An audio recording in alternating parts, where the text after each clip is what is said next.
So if you remember some months ago, I made a tier list on the speedster tier list in Marvellous Playground, and now I decided to do another topic where I now rate every horror character in Marvellous Playground using a tier list. So at first, let's go ahead with Ghostface. Now Ghostface is not too bad after all. I see him as a somewhat counter to speedsters mostly, considering whenever they run you can just use decoy and then you can just teleport to anyone instantly. This works even on far range, so you can just go to a corner of a map and you'll just teleport to anyone. Now I'd say since he has double trouble, sometimes that does not work, but his E ability is not too bad either. It's like a good stun ability. I'm gonna put him in A tier. Next we have Billy, which is the first Ghostface. I don't know when he came in the game, but that doesn't matter anyways. Now he's not a bad Ghostface considering he has double trouble, and instead of decoy he uses a gun, which I don't actually hit at all. I actually like that there's a horror character with long range, considering the problem with the Marvellous Playground community is that they're mostly people who run away during a fight. I mean, not run away, but just start running backwards, and then sometimes those type of people have people that can just either teleport or just come at you really fast and unexpected, like Sonic, Invincible, or maybe even Gordon Ramsay and Homelander. I mean, they're pretty fast characters, especially with homing attack, flying strike, eagle strike, whatever it's called. So I'll give him, I think he's better than the original Ghostface, or it can usually depend upon the situation. So I'm just gonna put him, why can't I put him there? Okay. Now next we have Jeff.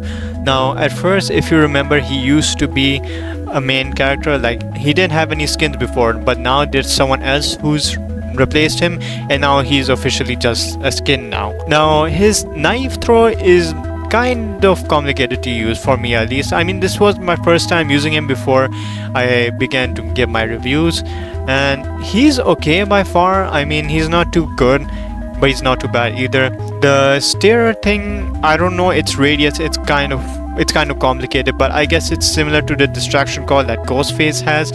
I think I'm gonna put him in around B, or I think I'm gonna put him in C. Now next we have Jason, who is basically just Patrick Bateman, and his moves are pretty much the same. There's not much difference apart from audio cues and all. Now, is he bad? I don't think so. The Leatherface move, which is the chainsaw move, seems pretty overpowered, and from what it looked when I played him, it seemed like you just had to tap the person once with the chainsaw and he immediately got stunned, like for just a bit. Is he good? I mean, yeah, I think I'll put him in B. He's good for close range and all. Now next one, I think this one's pretty obvious. This one's by far my favorite. Now the only problem I had with his rework was that the cupcake, for some reason, it doesn't always angle correctly. So if someone hits a counter, it's basically like I've done it for nothing. And I think it can also be counterable if I'm correct. I'm not exactly sure. I need to experiment that at some point, but if it is, then that just makes it suck. But overall, if it hits, then it makes a really deadly combo. So overall, S tier. I would have used Springtrap, but the problem is Springtrap is very, very laggy. It gives me a FPS drop for some reason. I do not know why, but it just happens. It even happened to me with Kratos, but he's not too bad compared to Springtrap. So I'll use Spring Bonnie in this case, but they both have the similar movesets. So Phantom Release, yeah, that's a good one, especially for multiple splash damage. Well, not splash damage, but like it gives a good stun damage to squads or many people that are around you. The leap move, however, it's a little problem. I mean, my main issue is that you might go too far, and then once you try to approach your enemy and attack, they might have a cooldown. I mean, they might have a chance to counter you, and it can be anytime unexpected. So I would say his counter though is better than movie Spring Bonnie's. So, but his other movesets are not better. So I think for this one, I'll put him above Ghostface. I think that's above. I actually don't know how tier this work. Now Freddy, pretty much the same move, except for I think it was the fourth move where it's me, and whenever you use that, you teleport to someone, and it can be anyone, it can be your opponent.